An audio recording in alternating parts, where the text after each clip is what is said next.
ماشاءاللہ لا حول ولا قوة الا باللہ العلی العظیم اعوذ باللہ السمیع العلیم من الشیطان اللعین الرجیم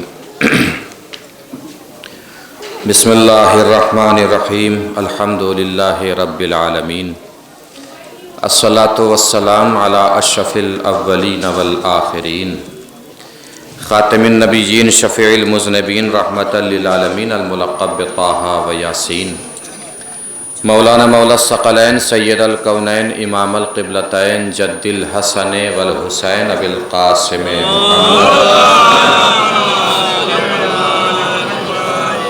وعلی آلہ الطیبین الطاہرین المعصومین المظلومین المنتخبین المنتجبین الغر المیامین ولعنۃ اللہ الدائمۃ الباقیۃ علی اعدائہم وقتلتہم وغاصب حقوقہم ومنکر فضائلہم ومصائبہم من الآن الی قیام یوم الدین اما بعد فقد قال اللہ الحکیم فی القرآن الکریم بسم اللہ الرحمن الرحیم انما یرید اللہ لیذھب عنکم الرجس اہل البیت ویطہرکم تطہیرا۔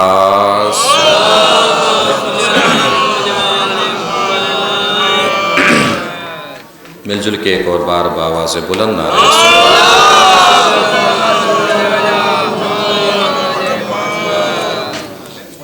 عموماً ہوتا یہ ہے کہ دوسری مجلس کا جو خطیب ہوتا ہے وہ پہلی مجلس سے متاثر ہو کر اسی موضوع کو آگے بڑھانے کی کوشش کرتا ہے تاکہ موضوع مسلسل ہو جائے اور ایک مضمون میں سماعتیں بندھی ہوئی رہتی ہیں تو بات آسان ہو جاتی ہے۔ لیکن چونکہ بیان اتنا خوبصورت تھا کہ میں چاہتا نہیں ہوں کہ اس کا اثر ختم ہو، تو اس لیے ہم راستہ ہی بدل لیتے ہیں تاکہ اس کا اثر بھی باقی رہے اور ہمارا پیغام بھی آپ تک پہنچ جائے۔ آیت تطہیر کی ہم نے تلاوت کی ہے۔ آیت تطہیر ہمارا موضوع گفتگو نہیں ہے اس وقت کے لیے، تبرکاً ہم نے تلاوت کی ہے اس کی۔ ہمارا موضوع گفتگو اس وقت چونکہ مجلس ایک مومنہ اور مرحومہ کی، شہزادی فاطمہ زہرا سلام اللہ علیہا کا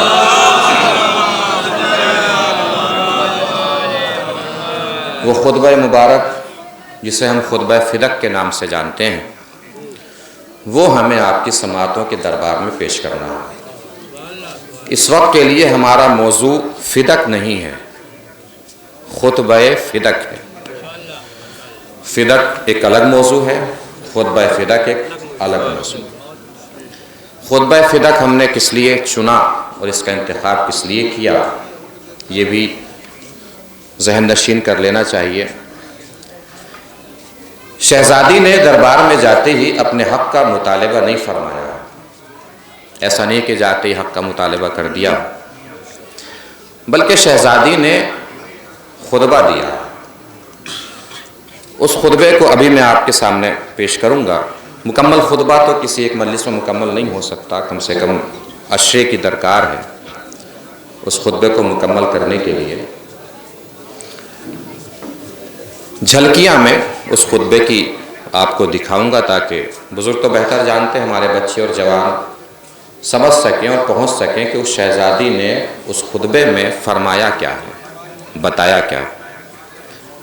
اس خطبے میں آپ دیکھیں گے کہ شہزادی نے پہلے توحید سمجھائی ہے، پھر رسالت سمجھائی ہے، پھر قرآن کا تعارف پیش کیا ہے، پھر اسباب شریعت بیان کیے ہیں۔ نماز واجب ہے تو کیوں واجب ہے، روزہ واجب ہے تو کیوں واجب ہے، شراب حرام ہے تو کیوں حرام ہے، یہ سب اسباب بیان فرمائے ہیں شہزادی نے۔ اس کے بعد مولائے کائنات کی ولایت پیش کی ہے اور آپ کے فضائل بیان کیے ہیں، اور اہم حصہ فضائل کا مولائے کائنات کی شجاعت بیان کی ہے۔ ذاکرین سے ہم مولا کی شجاعت سنتے رہتے ہیں، آج میں آپ کو شہزادی کی زبانی مولا کی شجاعت انشاءاللہ سناؤں گا۔ اس کے بعد شہزادی نے اپنا حق طلب کیا ہے۔ محسوس فرمایا آپ نے؟ پہلے پورا دین سمجھایا پھر اپنا حق مانگا، یہ بتانے کے لیے کہ جس کی سمجھ میں دین آئے گا اسی کی سمجھ میں فاطمہ آئے گی، جس کی سمجھ میں دین آئے گا اسی کی سمجھ میں فاطمہ آئے گی، جس کی سمجھ میں دین نہیں آ سکتا اس کی سمجھ میں فاطمہ نہیں آ سکتا۔ اب میں بغیر کسی تمہید کے اور مقدمہ سازی کے خطبے کا آغاز کیے دے رہا ہوں۔ شہزادے نے ایک چھوٹا سا قافلہ مرتب کیا، خود ہیں، فدق کے سلسلے سے بھی سمجھ لیجئے، پڑھے لکھے لوگ موجود ہیں۔ فدق کوئی باغ نہیں تھا، یہ بات ذہن سے ختم کرنی چاہیے۔ فدق کوئی باغ نہیں تھا، فدق میں بہت سارے باغ بھی تھے، فدق کوئی باغ نہیں تھا۔ فدق ایک علاقہ ہے، جیسے اتر پردیش ایک علاقہ ہے، بہار ایک علاقہ ہے، پنجاب ایک علاقہ ہے۔ میں منبر پر ہوں، پوری علمی ضمانت کے ساتھ عرض کر رہا ہوں، اگر فدق کی سرحدیں بتائی جائیں تو کم سے کم میں ایک سرحد بتا دیتا ہوں، ایک ترکیہ سے ملتی ہے اور ایک افریقہ سے ملتی ہے، اسی کو جوڑ لیا جائے تو 8000 کلومیٹر کا رقبہ بیٹھتا ہے۔ کتنا؟ ایک طرف سے۔ کیوں بتا رہا ہوں میں؟ لوگ کہتے ہیں نا دو چار پیڑ ہی تھے، بھئی دو چار پیڑ ہی تھے تو آپ ہی دے دیتے،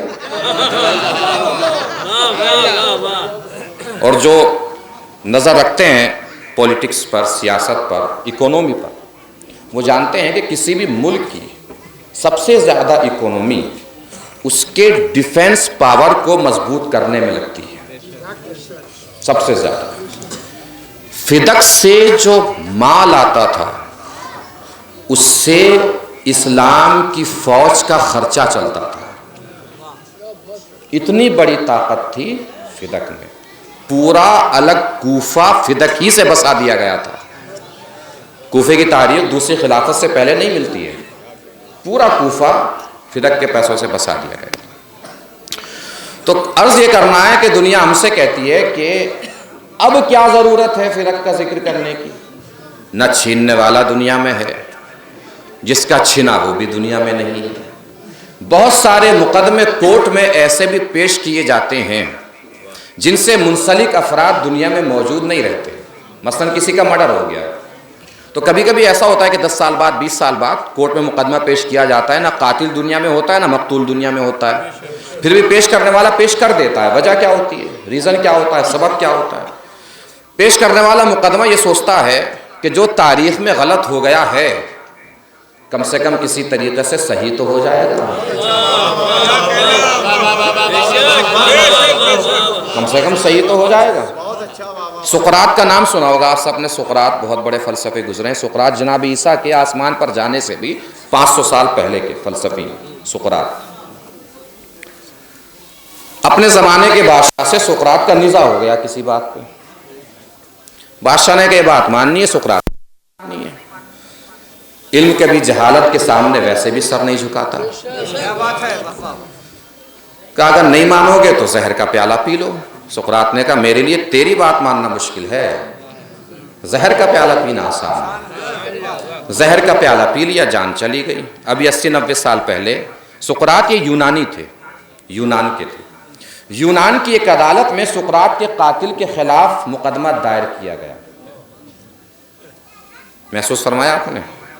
باقاعدہ نزاع ہوئی، جرا ہوئی، باقاعدہ ججمنٹ دیا گیا۔ جج نے فیصلہ یہ دیا کہ ہم سقراط کے قاتل کو سزائے موت دیتے ہیں۔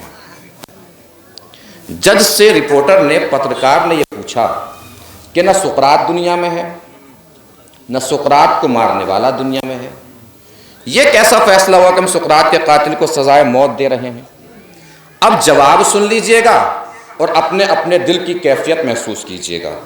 اگر جج کے ججمنٹ کی فکر آپ کی فکر سے مل جائے تو مجلس کا پہلا جملہ ہے آواز میں آواز ملا دیجئے گا تاکہ اگلا سفر آسان ہو جائے۔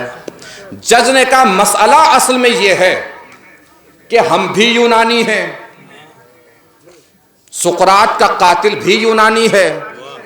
ہم نے سقراط کے قاتل کے خلاف فیصلہ دے کر یہ بتانے کی کوشش کی ہے کہ ہم وہ یونانی نہیں ہیں جو سقراط کے قاتل کے ساتھ ہوں. ہم وہ یونانی نہیں ہیں جو سقراط کے قاتل کے ساتھ ہوں. ہم وہ یونانی ہیں جو سقراط کے ساتھ ہیں. نہیں محسوس فرمایا؟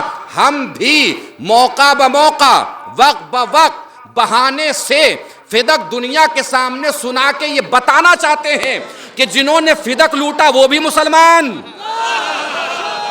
ہم بھی مسلمان. ہم فدق بار بار اسی لیے سناتے ہیں تاکہ دنیا کو پتا چل جائے ہم فاطمہ زہرا کے ساتھ ہیں، فدق لوٹنے والوں کے ساتھ نہیں ہیں. ایک صلوات پڑھیں مل جل کے بر محمد و آل محمد.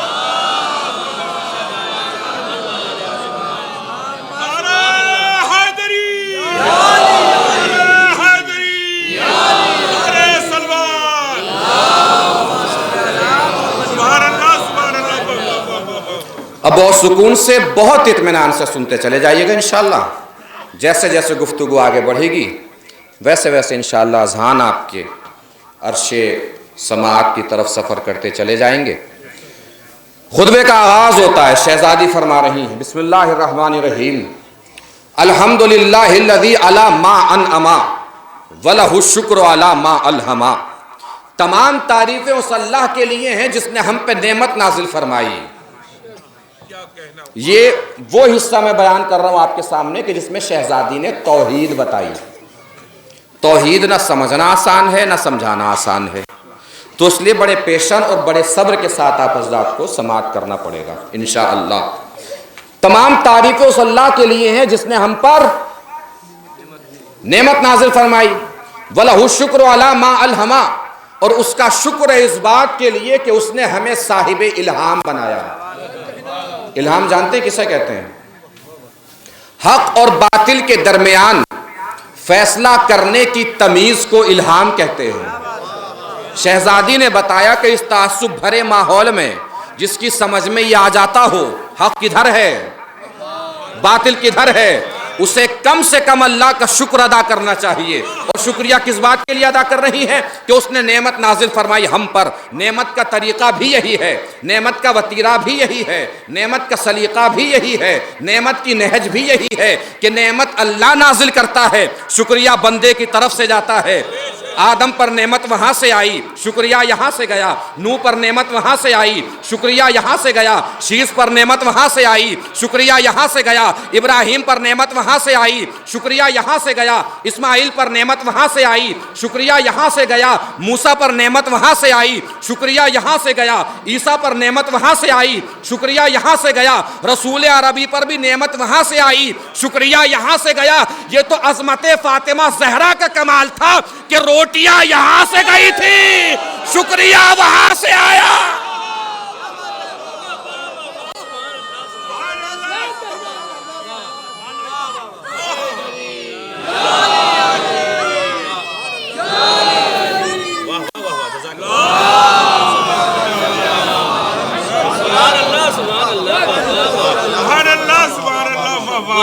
محسوس فرما رہے ہیں؟ بس ایسے ساتھ ساتھ انشاءاللہ چلتے رہیے، کسی نہ کسی منزل پہ آ کے بات ٹھہری جائے گی. آگے شہزادی فرمائے، اب توحید بتا رہی ہیں شہزادی، اللہ کو سمجھا رہی ہیں.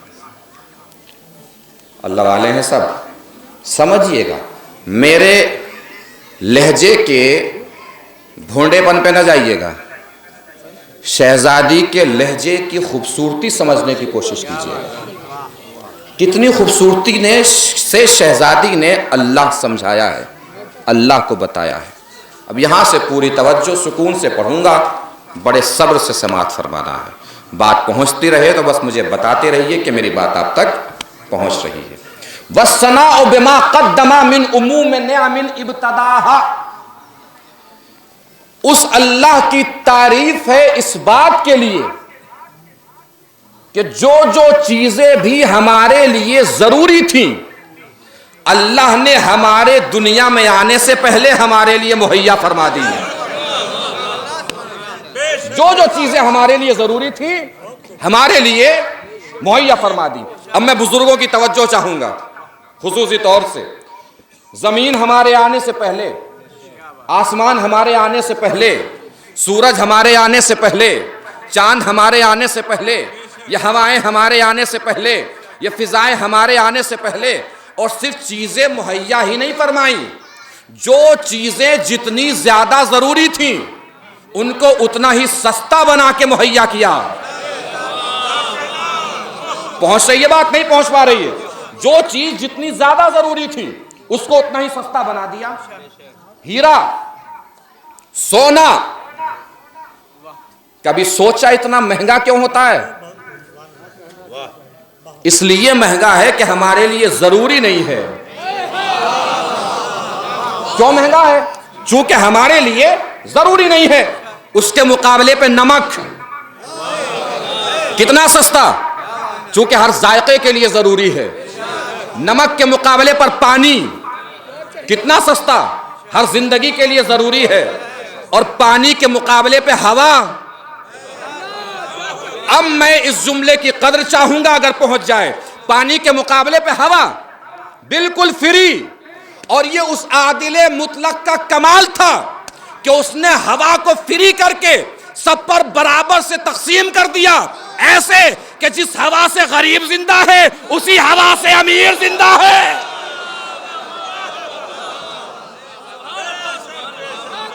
محسوس فرما رہے ہیں؟ جس ہوا سے غریب زندہ ہے اسی ہوا سے امیر زندہ ہے۔ آگے شہزادی فرماتی ہیں، صرف چیزیں مہیا نہیں فرمائی، وَالصُّبُوغِ آلَاءٍ أَسْدَأَهَا، چیزوں کو اضافے کے ساتھ مہیا کیا۔ نہیں توجہ دی؟ اضافے کے ساتھ جتنا ہمارے لیے ضروری تھا اس سے زیادہ ہمیں دیا۔ ایک آنکھ پہ ہاتھ رکھیے، دوسری آنکھ سے دکھتا ہے کہ نہیں دکھتا؟ اس کا مطلب دیکھنے کے لیے کتنی آنکھ ضروری؟ صرف ایک۔ اس نے کتنی دی؟ دو۔ سننے کے لیے کتنے کان ضروری؟ ایک۔ اس نے کتنے دیے؟ دو۔ اور گہرائی میں چلے جائیے، ایک صلوات پڑھنے بر محمد والے ادھر آ جائیں، آپ کے لیے جگہ بچا رکھیے، دیکھیے پیچھے، ادھر آ جائیں، سامنے آ جائیں، وہ آنے والے آتے رہیں گے، پریشانی ہو جاتی ہے۔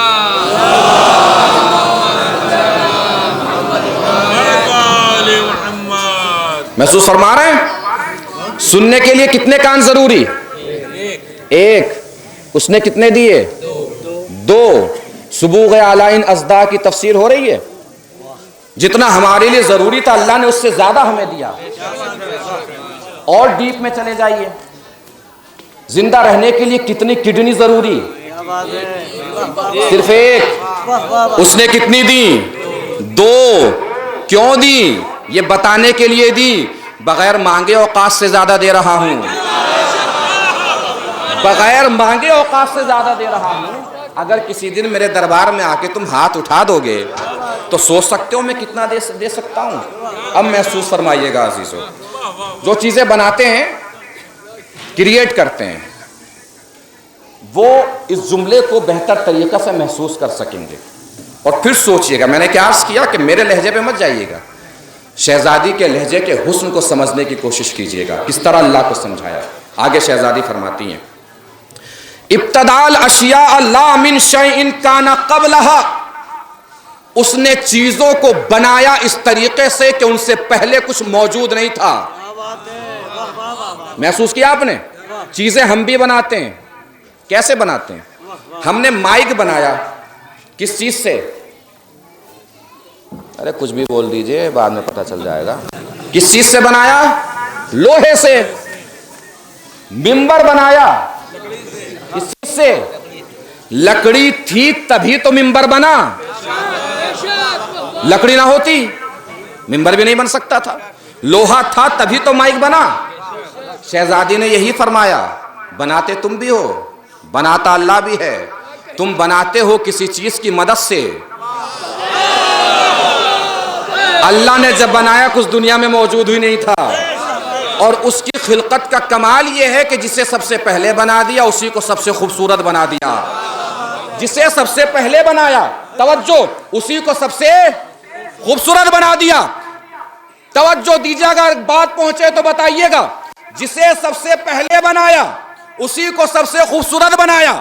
شہزادی فرق بتا رہی ہیں اللہ کی خلقت کے کمال میں، ہماری خلقت کے نقص میں، کہ بناتے تم بھی ہو، بناتا اللہ بھی ہے. جب تم بناتے ہو زیادہ بلندی بناتے ہو، برتن بناتے ہو کس چیز سے؟ مٹی سے. اللہ میں اور تم میں یہی فرق ہے، جس مٹی سے تم برتن بناتے ہو اللہ اسی مٹی سے تم جیسا انسان بنا دیتا ہے.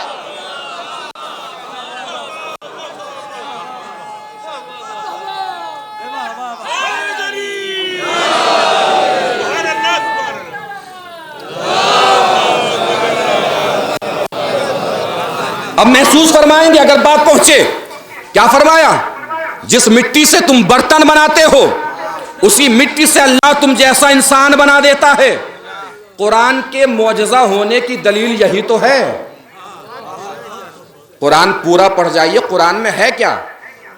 الف بے تے سے جیم ہے خے یہ تک. اس کے علاوہ کچھ اور ہے؟ اس کے علاوہ کچھ اور ہے؟ نہیں ہے نا. ہم کیا بولتے ہیں؟ الف بے تے سے جیم ہے خے، یہی ہم بولتے ہیں، یہی قرآن میں ہے.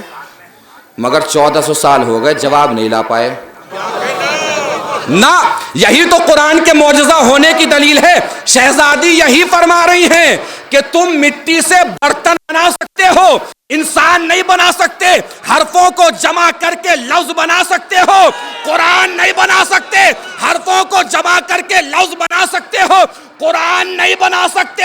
چندے کے اکٹھا کیے گئے لوگوں سے سقیفہ بنا سکتے ہو، غدیر کا میدان نہیں بنا سکتے.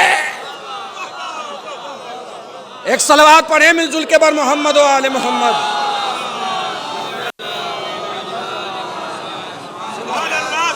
اور صرف یہ نہیں کہ شہزادی نے ایسے توحید بیان کی اور اللہ کو سمجھایا. جس معصوم کے پاس بھی کوئی اللہ کو سمجھنے کے لیے آیا اس نے ایسے ہی سمجھایا. ایک شخص آیا چھٹے امام کی بارگاہ میں. صلوات پڑھ لیں.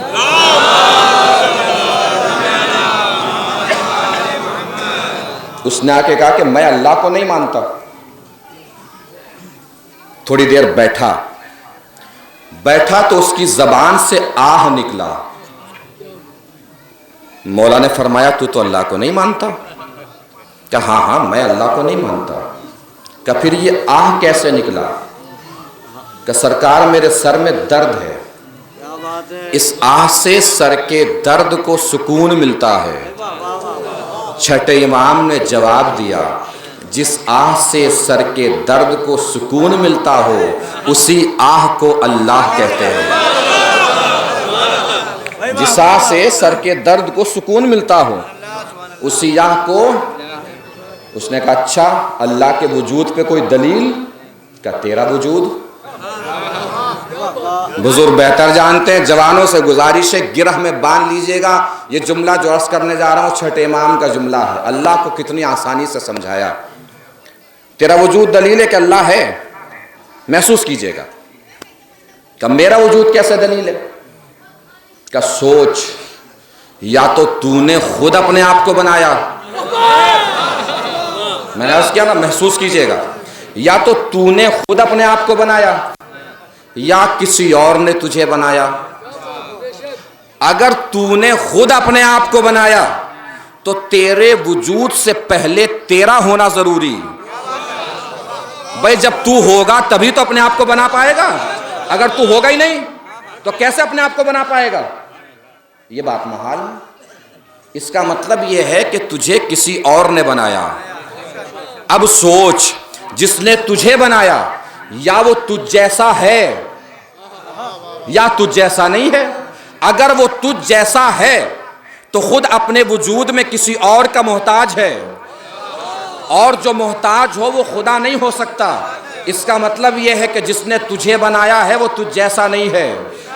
سوچتا رہ جیسا جیسا تو ہے وہ ویسا ویسا نہیں ہے. تیرے پاس آنکھیں ہیں وہ بغیر آنکھوں کے بصیر ہے. تیرے پاس زبان ہے وہ بغیر زبان کے متکلم ہے. تیرے پاس پیر ہے وہ بغیر پیروں کے مختار ہے. تو نہیں تھا وہ تھا, تو نہیں ہوگا وہ ہوگا. جو ایسا ہوگا وہی تو تیرا خدا ہوگا.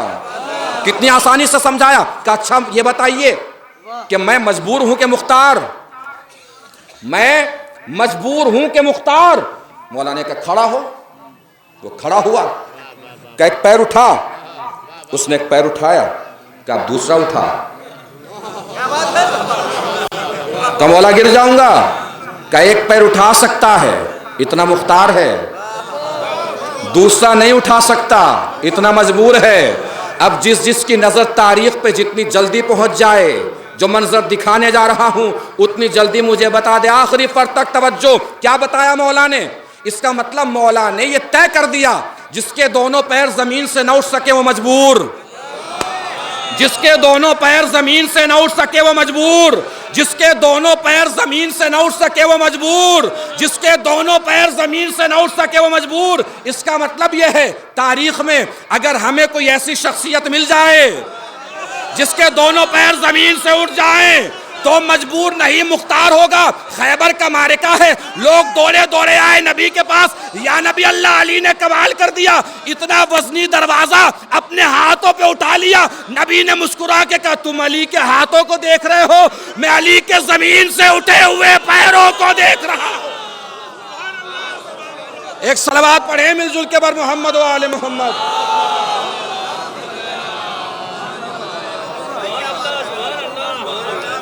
کہاں سے چلے ہم؟ کیا کہنا, توحید سے. کہاں آ گئے؟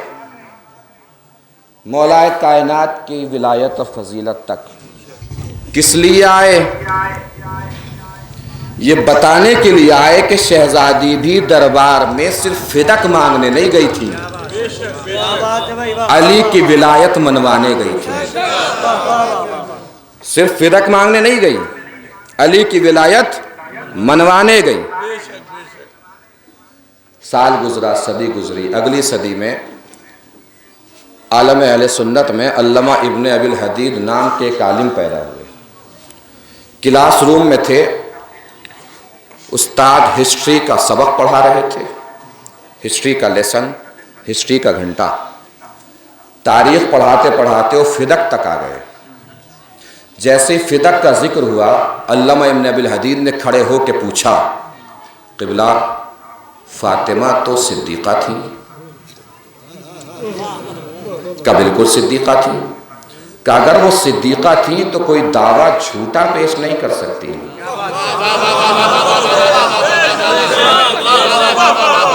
کہ بالکل پیش نہیں کر سکتی.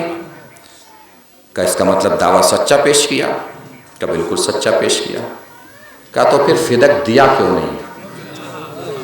استاد نے کہا ہاذہ سلطنت, اسی کو حکومت کہتے ہیں. کہ قبلہ سمجھ میں نہیں آیا. کہ سمجھنا ہو تو یوں سمجھو کہ فاطمہ دربار میں فدق لینے گئی ہی نہیں تھی.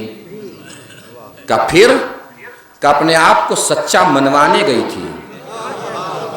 اگر فاطمہ کی صداقت کے دلیلوں میں پھنس کر حاکم وقت فاطمہ کو فدق دے دیتا تو اگلے دن فاطمہ پھر دربار میں آتی کہ میرے شوہر کی حکومت بھی چھوڑ.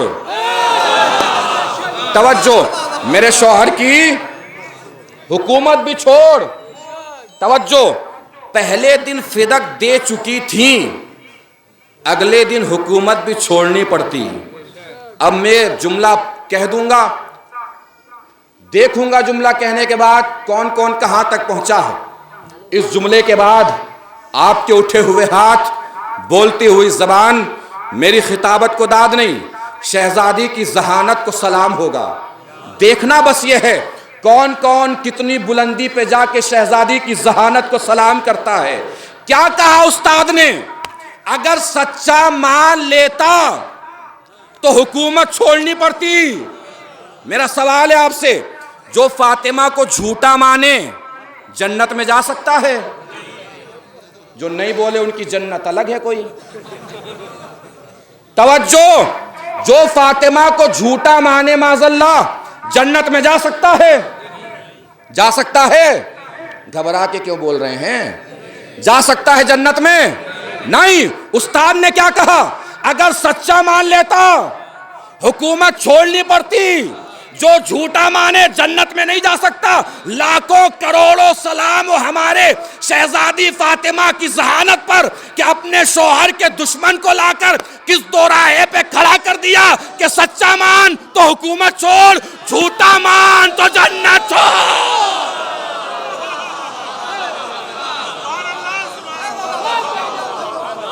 ایک صلوات پڑھیں مل جل کے بر محمد و آل محمد۔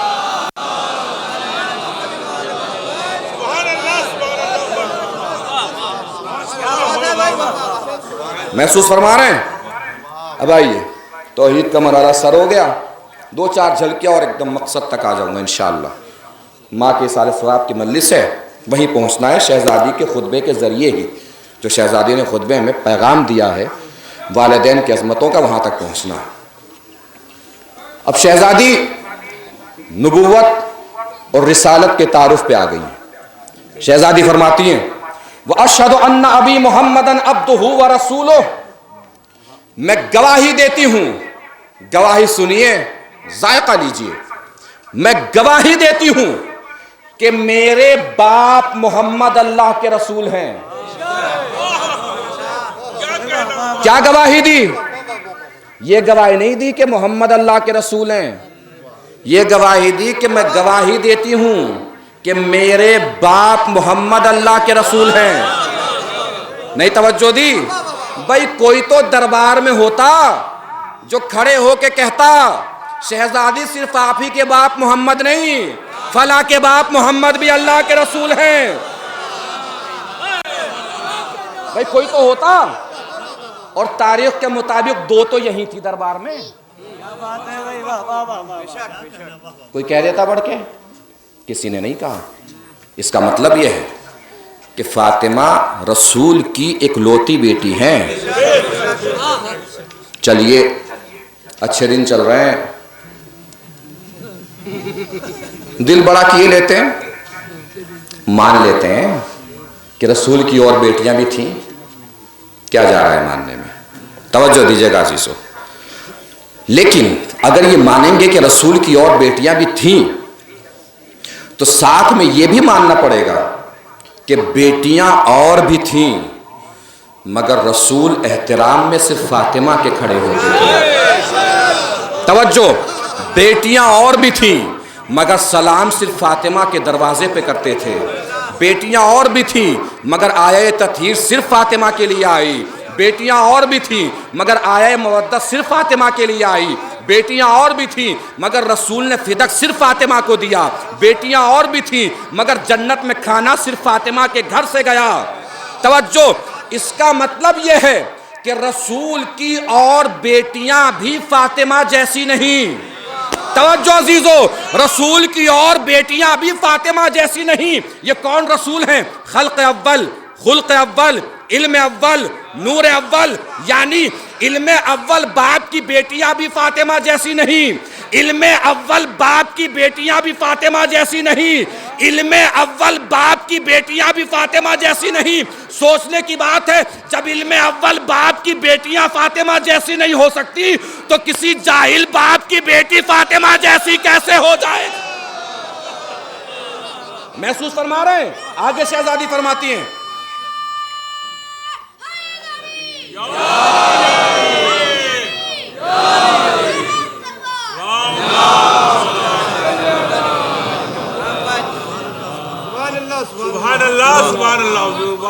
نہیں آئیں گے آگے؟ ارے آ جائیے، آ جائیے، ارے آ جائیں، کوئی نہیں، راستہ دے دیجئے، میں آ جائیں گی، شرما رہے ہیں۔ محمد بلند کر صلوات۔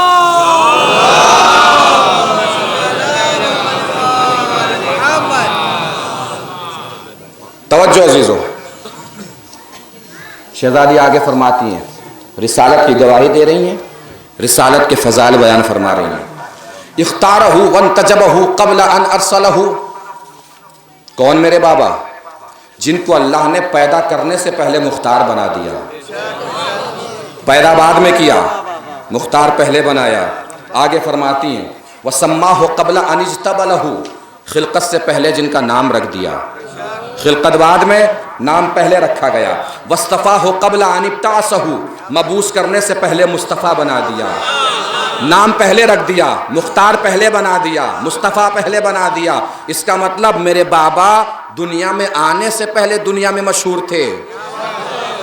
توجہ، میرے بابا دنیا میں آنے سے پہلے دنیا میں مشہور تھے، اور قرآن بھی یہی کہہ رہا ہے۔ بسم اللہ الرحمن الرحیم، وَإِذْ أَخَذَ اللَّهُ مِيثَاقَ النَّبِيِّينَ لَمَا آتَيْتُكُم مِّن كِتَابٍ وَحِكْمَةٍ ثُمَّ جَاءَكُمْ رَسُولٌ مُصَدِّقٌ لِّمَا مَعَكُمْ لَتُؤْمِنُنَّ بِهِ، ہم نے ہر نبی سے کہا ہے تمہارے بعد ایک نبی آنے والا ہے۔ آدم سے کہا تمہارے بعد نبی آنے والا ہے، نوح سے کہا تمہارے بعد نبی آنے والا ہے، ابراہیم سے کہا تمہارے بعد نبی آنے والا ہے۔ جب وہ آئے تو تم سب کی ذمہ داری کیا ہے؟ لَتُؤْمِنُنَّ بِهِ، اس نبی پر ایمان لے کے آنا۔ توجہ، جو ایمان لائے اسے کیا کہتے ہیں؟ جو ایمان لائے اسے کیا کہتے ہیں؟ مومن۔ اس کا مطلب یہ ہے آدم بھی نبی کے مومن، نوح بھی نبی کے مومن، ابراہیم بھی نبی کے مومن، اسماعیل بھی نبی کے مومن، اسحاق بھی نبی کے مومن۔ 1,23,999 انبیاء ہیں نبی کے مومن۔ اور نبی اور مومن میں رشتہ کیا ہوتا ہے؟ پھر قرآن کہہ رہا ہے بسم اللہ الرحمن الرحیم، النبی اولا من المؤمنین بانفسہم، نبی مومنین کا مولا ہوتا ہے۔ توجہ، اس کا مطلب کیا ہوا؟ آدم کا مولا بھی نبی، نوح کا مولا بھی نبی، ابراہیم کا مولا بھی نبی، اسماعیل کا مولا بھی نبی، اسحاق کا مولا بھی نبی، یعقوب کا مولا بھی نبی، یوسف کا مولا بھی نبی۔ 1,23,999 انبیاء کے مولا ہے نبی۔ پھر سن لیجئے، 1,23,999 انبیاء کے مولا ہے نبی۔ سوچئے اس دن کیا ہوا ہوگا جب نبی نے کہا ہوگا جس کا میں مولا اس کا علی مولا۔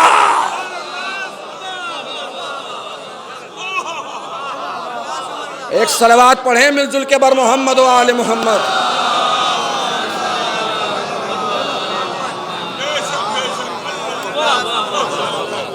اب آئیے رسالت کا تعارف، توحید کا تعارف، سیدھے اب ہم علی کی ولایت پہ آتے ہیں۔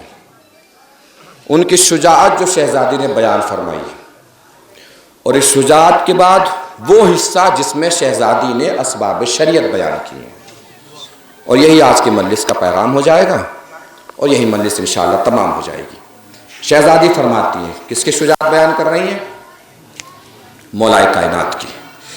وَكُنْتُمْ عَلَى شَفَا حُفْرَةٍ مِّنَ النَّارِ، تم سب لوگ جہنم کے دہانے پر تھے، میرے بابا نے آ کے تمہیں جہنم کے دہانے سے پیچھے کھینچا ہے۔ اور کیا تھے؟ مُزْغَةِ الشَّارِبِ وَنُحْزَةِ الطَّعْمِ، ہر کھانے والے کا لقمہ تھے تم، ہر پینے والے کی پیاس تم ہی سے بجھتی تھی۔ یعنی کوئی بھی آ کے تمہیں کچل کے چلا جاتا تھا، ذلیل کر کے چلا جاتا تھا۔ گندی نالیوں کا پانی پیتے تھے تم، کوڑیوں سے اٹھا کے کھانے کھاتے تھے تم، ذلیل تھے تم۔ یہ ساری عزتیں جو اپنی آنکھ دیکھ رہے ہو میرے بابا کی وجہ سے ہے۔ حالانکہ میرے بابا کو کافر اور مشرک نجم قرن للشیطان فغرت فاغرت من المشرکین، میرے بابا کو شیطان اور کافر گھیرے رہتے تھے، چاروں طرف سے گھیر لیتے تھے۔ اس وقت ہوتا کیا تھا تمہیں تو پتہ بھی نہیں چلتا تھا، چونکہ تم سب کے سب میدان چھوڑ کر کسی پہاڑی پہ جگہ بنا چھپ جایا کرتے تھے۔ اس وقت میدان میں کیا ہوتا تھا، یہاں پہ شہزادی نے اپنے شوہر مولا کائنات کی شجاعت بیان کی ہے، جو جملہ مجھے عرض کرنا ہے، اور اس کے بعد اسباب شریعت بیان ہو جائیں گے اور مجلس انشاءاللہ تمام ہو جائے گی۔ پوری توجہ عزیزو، میں جو جملہ عرض کرنے جا رہا ہوں شہزادی فاطمہ کا مولا کائنات کی شجاعت کے باب میں، سنا ہو کسی نے شہزادی کے خطاب کے علاوہ تو بالکل چپ رہ سکتا ہے، نہ سنا ہو تو آواز اتنی بلند ہو کہ جنت البقیع سے ہو کر نجف تک ٹکرانا چاہ رہے ہیں۔ جو شہزادی نے مولا کائنات کی شجاعت بیان کی ہے، اس سے پہلے میں خود مولا کائنات کے 2 جملے سنا دیتا ہوں. یہ 2 جملے شہزادی فاطمہ کے جملے کی تمہید بن جائیں گے. توجہ. شب ہجرت چادر سر کی، سارے کافر سرک لیے. چونکہ انتظار کسی اور کا تھا، ظہور کسی اور کا ہو گیا. سارے کافر سر کے. اگلے دن مولا کائنات مخدرات عصمت و طہارت یعنی اپنے خاندان کی عورتوں کو لے کر مکے سے چلے مدینے کی طرف. سرحد پہ پہنچے، دیکھا سامنے کافر راستہ رو کے کھڑے ہیں. عتبہ، شیبہ، ولید، ابو لہب، ابو جہل. مولا کائنات نے اپنے بغل سے تلوار نکالی اور تلوار نکال کے کہا میرے سامنے سے ہٹ جاؤ، ورنہ تم تو جانتے ہی ہو کہ میں ابو طالب کا بیٹا ہوں. اب جو اگلا جملہ آ رہا ہے وہ جملہ نہیں ہے، سچویشن ہے، منظر ہے، کیفیت ہے. جو اس کیفیت تک پہنچ جائے گا سرش کی بلندی سے ٹکرا جائے گا. یہ جملہ تمہید بن جائے گا شہزادی فاطمہ کے جملے کی جو مجھے اس کے بعد عرض کرنا ہے. کیا کہا مولا نے؟ پوری توجہ آخری پر تک، جہاں جہاں تک بات پہنچے مجھے وہیں سے بتا دے کہ بات پہنچ گئی ہے. کیا کہا مولا کائنات نے؟ میرے سامنے سے ہٹ جاؤ، ورنہ تم تو جانتے ہی ہو کہ میں ابو طالب کا بیٹا ہوں، اور اگر پھر بھی میرے سامنے سے نہ ہٹنا ہو تو مت ہٹو. لیکن ایک بات بتا دوں کہ جو محمد میرا ہاتھ پکڑ کے روکتا تھا وہ آج مکے میں نہیں ہے.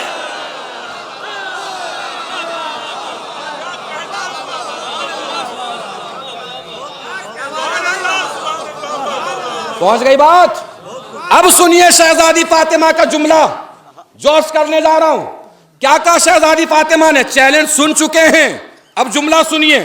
شہزادی فاطمہ فرماتی ہیں چاروں طرف سے میرے بابا کو کافر گھیر لیتے تھے. اس وقت جانتے ہو میرا بابا کیا کرتا تھا؟ قذفا اخاہو فی لہواتہا. میرا بابا میرے شوہر علی کو کافروں کے حلق میں اتار دیتا تھا. پہنچ گئے ہیں، پہنچے 7ویں آسمان تک. اب آئیے عرش کی سیر کراتا ہوں. کیا کہا شہزادی فاطمہ نے؟ میرا بابا میرے شوہر کو کافروں کے حلق میں اتار دیتا تھا اور میرا شوہر اس وقت تک کافروں کے حلق سے باہر نہیں آتا تھا جب تک حلق کی رگوں سے لا الہ الا اللہ کی آوازیں نہ آنے لگے.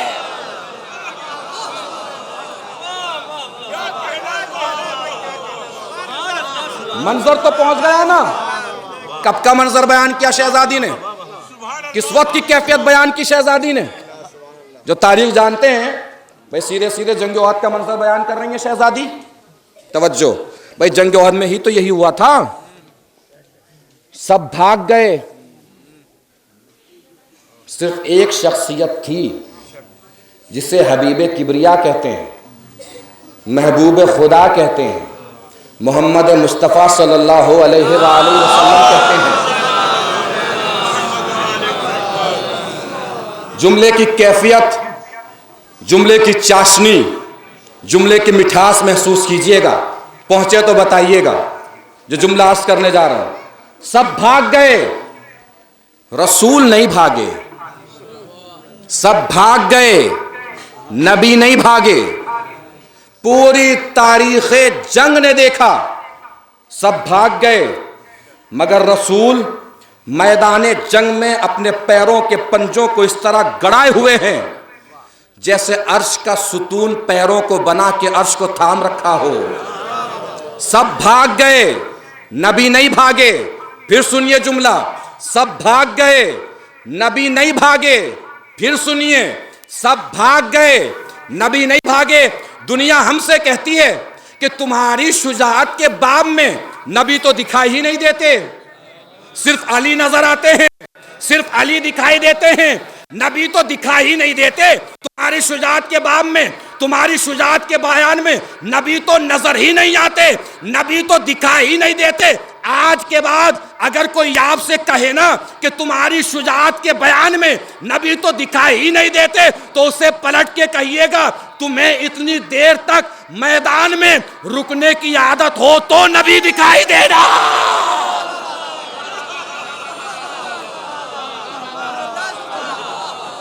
ایک صلوات پڑھیں مل جل کے بر محمد و آل محمد.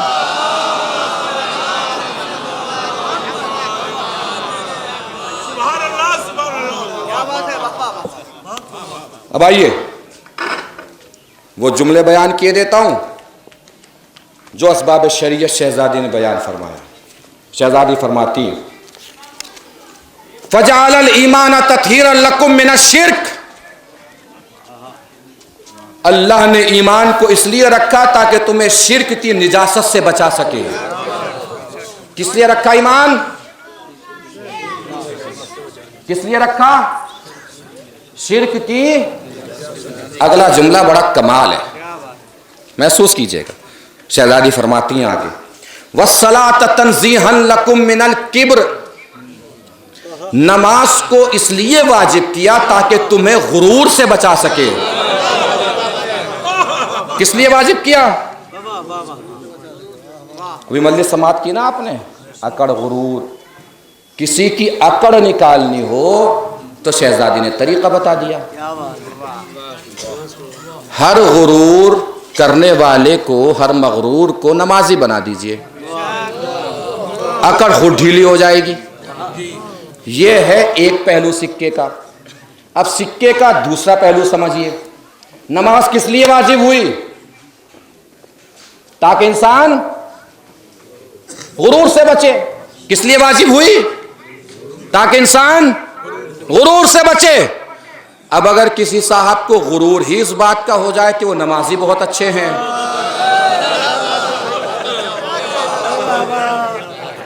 تو گئی بھینس پانی میں, کچھ نہیں بچے گا. اللہ غرور سے کیے گئے عمل کو قبول نہیں کرتا. کچھ کرنا ہے تو خلوص سے کیجئے. مولانا بس اذان کا وقت ہونے ہی والا تھا کہ آنکھ کھل گئی اور نماز شب میری قضا نہیں ہوئی آج بھی. بھئی تیری نہیں ہوئی مجھے کیوں بتا رہا ہے؟ یہ تیرا اور اللہ میاں کا معاملہ ہے. عمل پہ غرور نہ کیجئے. اب جملے کی نزاکت محسوس کیجئے گا. بھئی انسان غرور سے اگر ایک ٹرک انار بھی بٹوا دے تو ایک ہفتے کے بعد بھی چرچا نہیں رہتی. غرور سے اگر ایک ٹرک انار بھی بٹوا دے تو ایک ہفتے کے بعد بھی چرچا نہیں رہتی. اور خلوص سے کوئی ایک انار بھی دے دے تو 1400 سال کے بعد بھی ہر مجلس میں تذکرہ رہتا.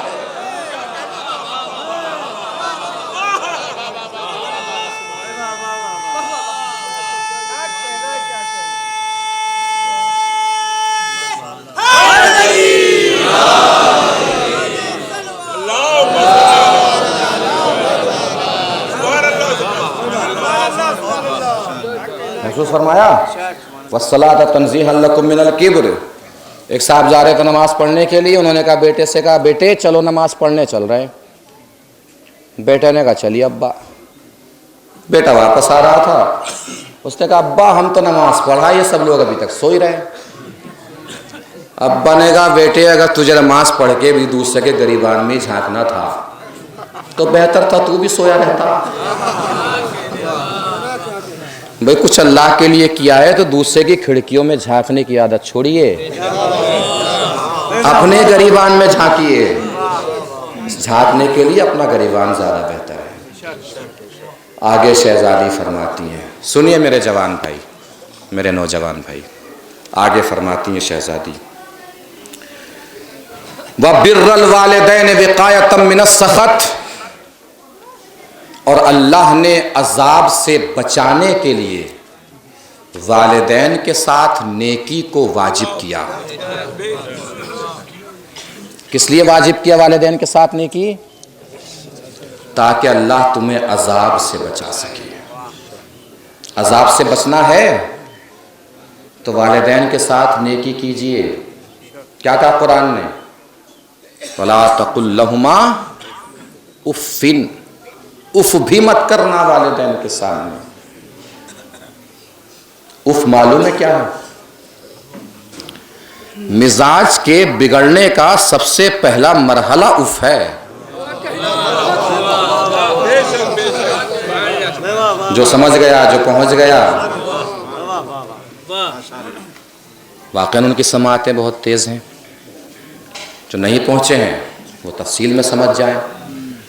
مزاج کی برہمی کا سب سے پہلا مرحلہ ہے اف. والدین کے سامنے مزاج برہم نہ ہونے پائے، مزاج بگڑنے نہ پائے. نہیں محسوس کیا؟ کوئی صاحب بہت اچھے ہیں تو قرآن نے پیمانہ بتایا ہے. یہ مت دیکھو کوئی صاحب مولوی صاحب کے ساتھ کتنے اچھے ہیں، یہ دیکھو یہ صاحب اپنی ماں کے ساتھ کتنے اچھے ہیں. توجہ عزیزو، بھائی یہ مت دیکھیے کہ کون مولوی کو کتنی بار سلام کرتا ہے، یہ دیکھے کون ابا کے سامنے کیسا رہتا ہے، کون ماں کے سامنے کیسا رہتا ہے. محسوس فرما رہے ہیں آپ؟ ماں کے ساتھ کوئی کیسا ہے، ماں کے ساتھ کسی، یعنی اخلاق کا پیمانہ ماں ہے. اخلاق کا پیمانہ ماں ہے. اب ہر گھر کی بات کرنے جا رہا ہوں. ہر انسان اپنے گریبان میں جھانک کے دیکھے گا اور پھر مجھے بتائے گا کہ بات کا اثر کہاں تک ہوا ہے اور انشاءاللہ کہاں تک ہونا چاہیے بات کا اثر اور کہاں تک پہنچے گا بات کا اثر. ہر گھر کی بات بتا رہا ہوں. بھائی یہ صاحب بہت اچھے ہیں، یہ مت دیکھیے چوراہے پہ کھڑے ہو کے کون کتنا اچھا ہے، یہ دیکھیے کون اپنی ماں کے ساتھ کتنا اچھا ہے. سماج اس غلط فہمی کا شکار نہ ہو فلاں صاحب بہت اچھے ہیں، یہ دیکھے ماں کے ساتھ کتنا اچھا ہے. اور ایک منزل بڑھ جاؤں، ساس اس غلط فہمی کا شکار نہ ہو کہ میرا داماد بہت اچھا ہے.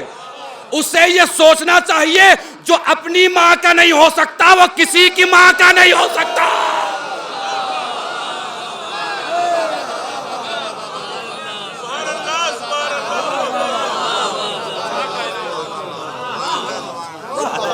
یہ سوچنا چاہیے.